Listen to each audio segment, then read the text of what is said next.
Your vision has been getting worse every 18 months for the last decade, and every 18 months you have done exactly what you were told, sat in the chair, read the chart, accepted the stronger prescription, and trusted that the correction was the complete response to the problem. The prescription corrected what the lens could no longer do, but it also removed the demand from a muscle that was working, contracting, generating force, attempting to focus against a lens that would not fully yield, and a muscle that loses its demand loses its capacity. Your glasses may have been correcting a decline, they were simultaneously accelerating through the same physics that makes an arm in a cast lose the muscle the cast was supposed to protect. There are muscles inside your eye and muscles surrounding your eye, 14 of them across both eyes, that are declining through 3 specific mechanisms right now, each one independent, each one accelerating after 50. The lens is 1/3 of the story. The muscles are the other 2/3. 3 mechanisms, 1 outcome, and the part that changes what you can do about it is the part nobody mentions at your appointment. The lens is where the chemistry starts, and the chemistry of why it hardens is the chemistry of cooking an egg. The comparison is not a metaphor. The crystalline lens of the eye is made of crystalline proteins, among the most precisely arranged proteins in the human body. They are transparent because their molecular structure is organized in layers of uniform spacing that do not scatter light. The spacing is smaller than the wavelength of visible light, so photons pass through without disruption. This transparency is not a passive property, it is an engineered molecular architecture that depends on every protein maintaining its precise folding and its precise distance from its neighbors. With age, these proteins undergo cross-linking covalent bonds forming between adjacent protein molecules that were never supposed to bond to each other. The crosslinks lock the proteins into rigid networks. The lens that was soft and elastic at 20 becomes progressively stiffer. By 45, the stiffening has reached the point where the ciliary muscle's contraction can no longer deform the lens sufficiently for near focus. This is presbyopia, not a disease but a material science inevitability. Chemistry driving the cross-linking is glycation glucose molecules in the lens reacting non-enzymatically with the crystalline proteins, forming intermediate compounds that rearrange into permanent crosslinks called advanced glycation end products. The stretching discussion described how glycation stiffens fascia through the same molecular process in a different tissue, collagen crosslinks that reduce the tissue's ability to deform under mechanical load. The lens is experiencing the same molecular process the fascia is experiencing through matching chemistry, producing an identical outcome, a flexible material being welded into a rigid one by glucose and time. Egg analogy is precise.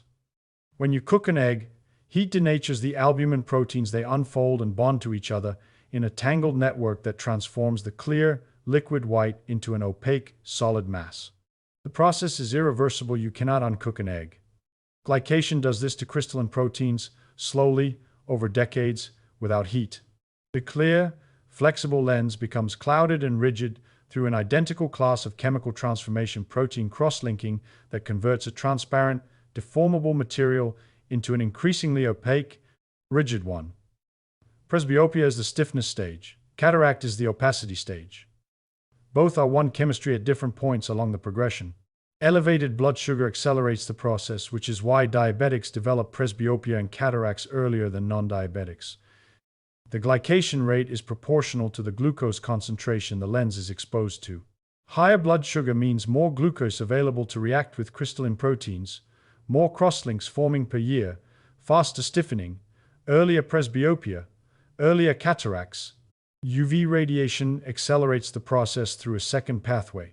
UVB photons have sufficient energy to break chemical bonds in the crystalline proteins, generating reactive oxygen species that promote further cross-linking and aggregation. The lens absorbs UV as a protective mechanism, shielding the retina from the UV damage that would destroy the photoreceptors, but the absorption produces cumulative photochemical damage to the lens itself. Every hour of unprotected UV exposure adds to the cross-link burden. The sunlight discussion covered UV interaction with skin. The lens is absorbing those photons before they reach the retina, and the absorption has a cost that accumulates across decades. You now know what hardens the lens: glycation and UV, one chemistry in 2 pathways, both irreversible, both accelerating with time. The question changes: if the lens hardening is the explanation everyone gives, why does the prescription escalate faster than the hardening alone should produce? Well, the ciliary muscle, because this is the part that changes everything about how you think about your glasses. Standard explanation for presbyopia: the lens hardens and the ciliary muscle can no longer change its shape for near focus. This explanation is incomplete in a way that matters. Research has demonstrated that the ciliary muscle continues to contract in presbyopic eyes. The muscle fires, generates force, and attempts accommodation. The lens simply does not yield as much as it did when the proteins were flexible. The muscle is working against a stiffer material and producing less result per contraction, but it is working harder for less outcome. Strenk and colleagues documented this at Case Western Reserve using high-resolution MRI. The ciliary muscle in a 55-year-old presbyopic eye still has contractile capacity, still generates measurable force, and still attempts to deform a lens that will not fully comply. This distinction is critical because it means the ciliary muscle in a presbyopic eye retains functional capacity, contracting, generating force, maintaining the neural and muscular activity that preserves its own structural integrity through the principle that governs every muscle in the body: load it and it maintains, unload it and it atrophies. Reading glasses change the equation. The reading glasses provide the optical correction that the ciliary muscle can no longer fully produce. Near objects are focused by the lens in the glasses, not by the lens in the eye. The accommodation demand drops to near zero. The ciliary muscle, which was contracting, generating force, producing partial accommodation against the stiffened lens, receives the signal that its effort is no longer needed. Physics of what happens next is the cast analogy from the opening: a muscle that is not loaded atrophies. Whether the ciliary muscle atrophies at a clinically meaningful rate when reading glasses remove the accommodation demand has not been definitively measured in long-term controlled studies. This is where established physics meets clinical hypothesis, and the distinction matters. The directional logic is sound: remove the demand. The tissue adapts to the reduced demand. The capacity decreases, but the magnitude of the ciliary contribution to the 18-month prescription escalation versus the lens hardening contribution remains an open question in ophthalmology.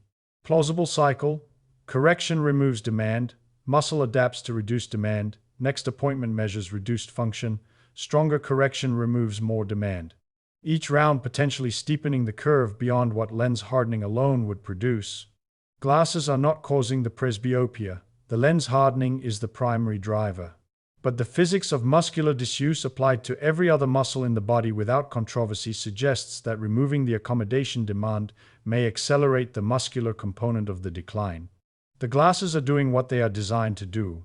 The question is whether the rehabilitation that should accompany the correction, the way physical therapy accompanies a cast, has been omitted from the clinical pathway. And then the 6 muscles outside the eye, because these are the muscles nobody discusses and the ones modern life has effectively immobilized. Inside the eye, the ciliary muscle focuses the lens. Outside the eye, 6 extraocular muscles aim the globe, moving it left, right, up, down, and rotationally. Medial and lateral rectors for horizontal movement. Superior and inferior rectors for vertical. Superior and inferior oblique for torsion. 6 muscles per eye, 12 across both, working in coordinated pairs with every gaze shift you make. Modern visual life uses approximately 10 to 15% of their available range. The gaze stays in a narrow cone: phone to face, screen to keyboard, dashboard to road. The extreme lateral, superior, and inferior positions are never demanded. The muscles that produce these positions spend years at partial length, chronically shortened, progressively stiffened by disuse, undergoing the range of motion loss that any muscle experiences when held in a shortened position for extended periods. Consequence extends beyond reduced range of motion. The extraocular muscles wrap around the globe. Chronically shortened, tightened muscles exert mechanical compression on the eyeball. The sclera is not perfectly rigid, it responds to sustained external pressure over time. The compression reduces blood flow through the choroidal vasculature, the dense vascular layer between the sclera and the retina that provides oxygen and nutrients to the retinal photoreceptors and supporting cells. Retina is neural tissue, among the most metabolically demanding tissue types in the body, consuming oxygen at a rate comparable to the brain. Even modest reductions in choroidal perfusion from chronic extraocular compression reduce the oxygen supply to the cells that produce vision.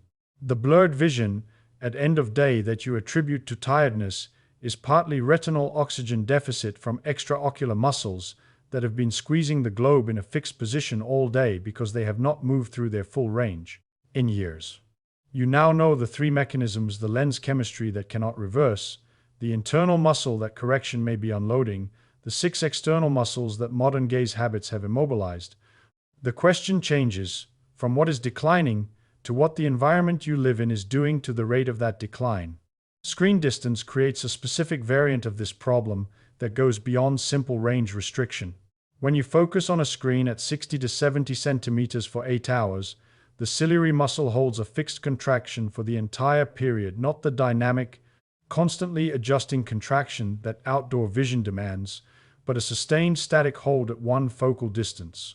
This is the accommodation equivalent of holding a bicep curl at 45 degrees for 8 hours rather than performing repetitions through the full range.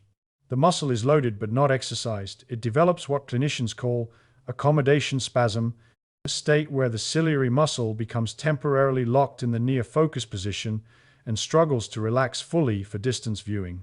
The blurred distance vision when you finally look up from the screen after 3 hours is the accommodation spasm, releasing the muscle, taking seconds to minutes to unlock from a position it was never designed to hold continuously.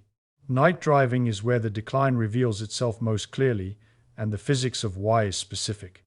Driving at night requires rapid accommodation shifts between the dashboard at 50 centimeters, the road surface at 20 meters, and oncoming headlights at varying distances, all while the pupil is dilated to its maximum diameter in the low light.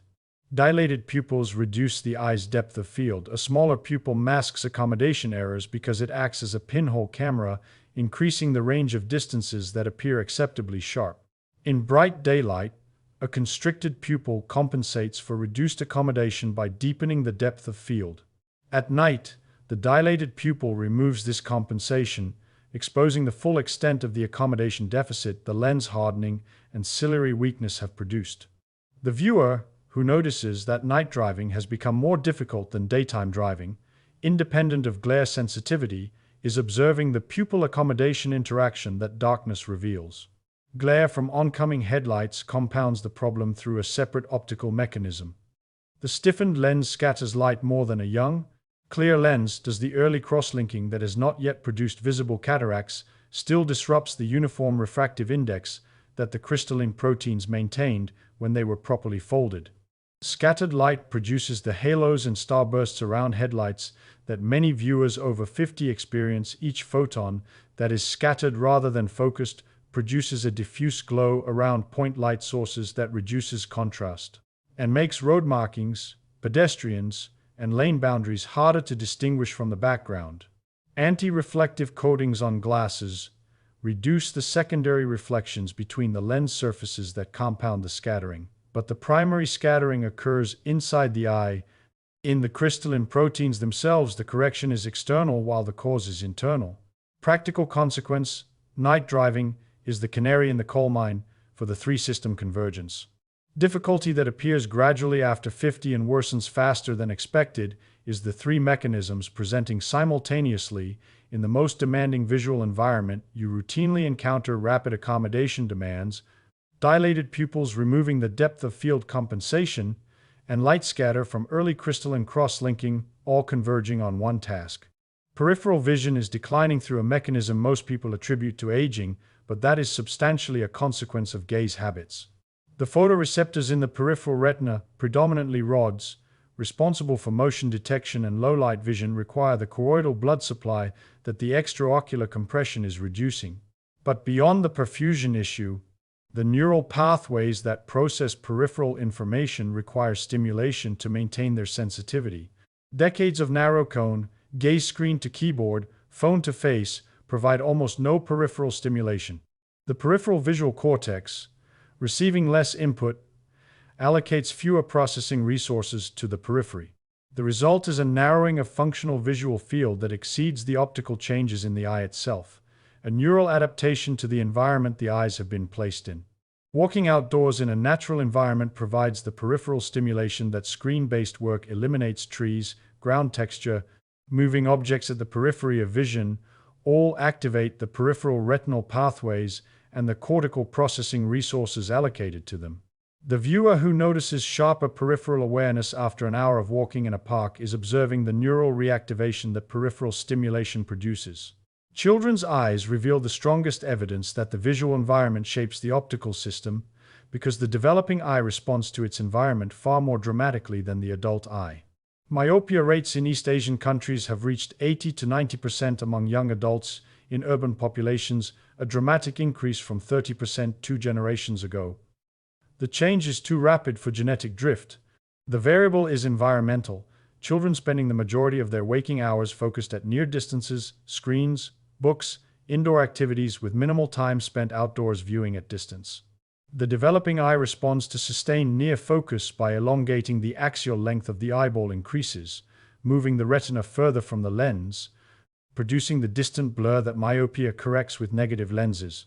Outdoor time reduces myopia development, not through exercise specifically, but through the combination of distance viewing that loads the accommodation system through its full range and bright light that triggers retinal dopamine release, which appears to regulate eye growth and resist the elongation that near focus promotes. Children who spend 2 or more hours per day outdoors develop myopia at significantly lower rates, regardless of how much near work they do indoors, as Morgan and colleagues documented across multi-ethnic cohort studies. Adult eyes are less plastic than developing ones. They do not elongate in response to near focus the way a child's eye does. But the muscular and vascular principles operate identically. The range the muscles are used in determines the range they maintain. The perfusion the retina receives determines the signal quality it produces.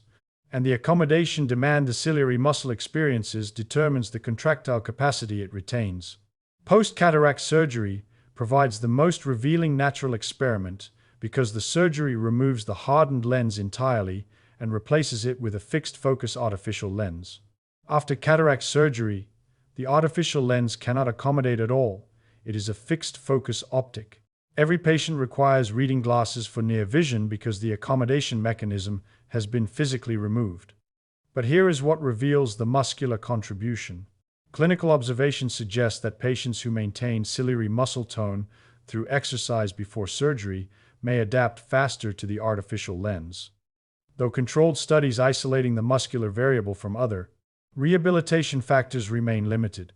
The ciliary muscle, while it can no longer deform the artificial lens, still contracts during accommodation attempts, and the contraction affects the position of the lens implant within the capsular bag, producing small but measurable changes in focal distance.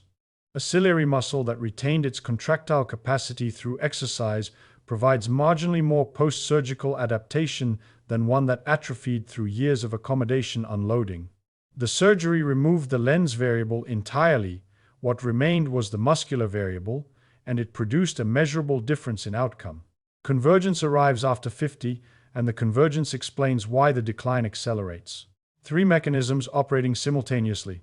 The lens is hardening through glycation that has been accumulating for 50 years each year, adding more crosslinks to proteins that will last fully flexible in your 20s. The ciliary muscle is potentially losing contractile capacity from a combination of reduced demand through glasses, age-related sarcopenia that affects every skeletal muscle after 50 at roughly 1 to 2% per year, and the self-reinforcing cycle where weaker contraction produces less accommodation, which produces stronger prescriptions, which produces less demand.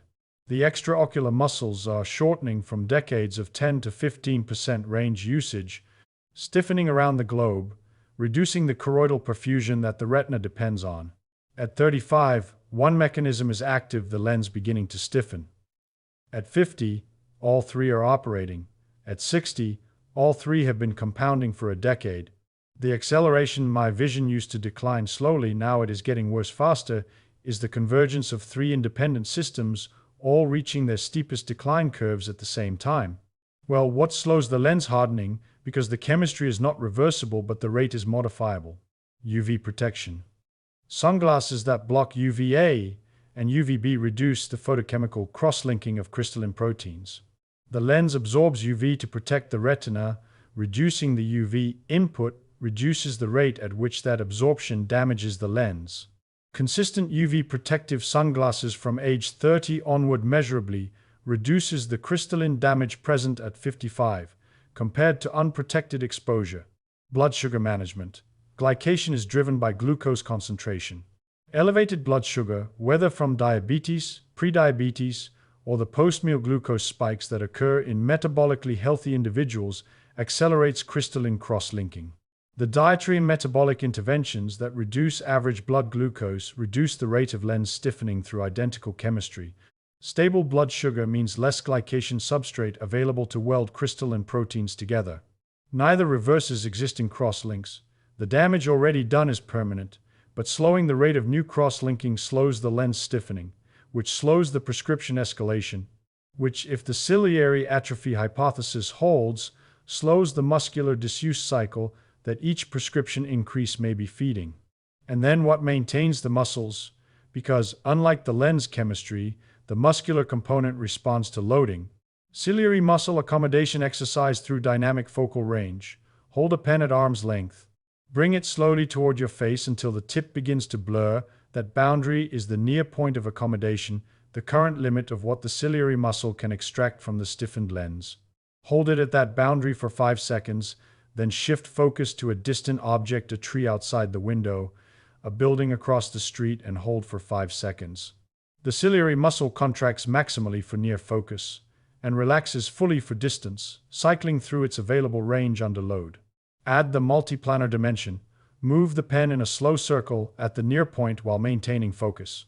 The ciliary muscle must now accommodate, dynamically adjusting as the target changes position in multiple planes simultaneously. This is a stronger training stimulus than linear near-far switching because it demands continuous focal adjustment rather than binary switching between two fixed points. 30 seconds of circular tracking at the near point, then 30 seconds of distance viewing. The ciliary muscle is loaded through its maximum range in 3 dimensions. The stimulus that maintains contractile capacity in a muscle, the glasses are otherwise unloading. Extraocular muscles, full range gaze sweeps. Without moving the head, drive the gaze to its absolute lateral extreme, as far right as the eyes can travel. The muscles on the stretched side, the medial rectus of the right eye, the lateral rectus of the left, lengthen to their full range, slowly sweep to the far left. Full amplitude, maximum excursion, the complete range that 10 to 15% daily usage has left dormant. 10 sweeps, 30 seconds, then vertical full gaze up, slowly down to full gaze down. 10 sweeps. Then diagonal upper right to lower left to lower right. Muscles on the lengthened side release the compression they have been maintaining on the globe.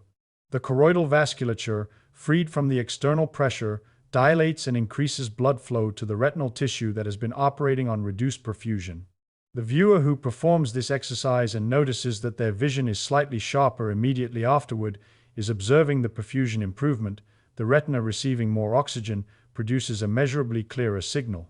Both exercises combined, 90 seconds, the internal focusing muscle and the 6 external aiming muscles maintained through loading stimuli they do not receive from modern visual life. Not instead of glasses alongside them, the cast and the physical therapy. Now, why the system does not include the rehabilitation? Because the gap is structural, not conspiratorial. Optometrist is not withholding information. The optometrist operates within a clinical pathway structured around correction. The examination measures the current refractive error. The prescription corrects it, the follow-up measures the new error, and the new prescription corrects that. The pathway is designed to measure deficits and compensate for them, and it does this well. Pathway does not measure ciliary contractile capacity. It does not measure extraocular range of motion. It does not measure choroidal perfusion. The muscular components of vision, the components that respond to exercise, are not part of the standard examination because the pathway was built around optics, not muscular rehabilitation. The system measures what the lens produces and corrects it. The system does not measure what the muscles contribute and maintain it. GAP is identical to the orthopedic system prescribing a cast without physical therapy. The correction addresses the acute problem, and the rehabilitation addresses the functional capacity that the correction costs. Orthopedics added rehabilitation decades ago. Optometry has not because the muscular physics is disputed, but because the clinical infrastructure was built before the muscular contribution was understood.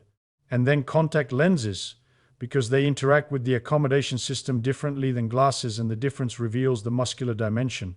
Reading glasses provide a fixed optical correction at a set distance, removing accommodation demand completely. Contact lenses, because they sit on the cornea and move with the eye, allow the visual system to retain more natural accommodation behavior. The ciliary muscle still engages through part of its range when switching between distances. Contact lens wearers, who switch to reading glasses, sometimes report faster prescription escalation, and the muscular unloading hypothesis offers a plausible explanation. The contacts preserved partial accommodation demand that the reading glasses eliminated. Progressive lenses create a more favorable accommodation environment than single-vision readers. The graduated correction full at the bottom for reading, intermediate in the middle for screens, distance at the top demands that the ciliary muscles supplement the correction within each zone. Whether this supplementation maintains ciliary tone or whether the graduated correction still removes enough demand to contribute to atrophy is debated. But progressives are, at minimum, less accommodatively demanding than single-vision readers, and more demanding than no correction at all, a middle ground that preserves partial muscular loading. 20-20-20 rule: every 20 minutes. Look at something 20 feet away for 20 seconds is commonly prescribed for screen fatigue. The physics is the accommodation spasm release. 20 seconds of distance viewing allows the ciliary muscle to relax from the sustained near-focus contraction. But the rule is a minimum. 20 seconds releases the spasm. 60 seconds allows the ciliary muscle to cycle through a full contraction relaxation sequence if you shift focus between near and far objects during the break. The distance viewing break is treating the accommodation lock. The dynamic focus shifting break is training the muscle. Both are useful, the second is more effective. That convergence, three systems declining through three independent mechanisms, one of them potentially accelerated by the correction designed to address the other, the muscles responding to the environment they are placed in, and the modern environment placing them in the narrowest range the visual system has ever experienced, is why the 90-second exercise became non-negotiable. Once I saw what the 18-month cycle was leaving out. Three systems: the lens that cannot reverse, the ciliary muscle that responds to loading, the 6 external muscles that respond to range, UV protection and blood sugar slow the first. 90 seconds of daily exercise maintains the other two: the internal ciliary through dynamic accommodation loading, the 6 external through full range gaze sweeps. Correction plus rehabilitation. The cast and the physical therapy. The prescription that arrived every 18 months was correcting a decline it may have been partially feeding, and the 90 seconds that could slow it were never prescribed alongside it.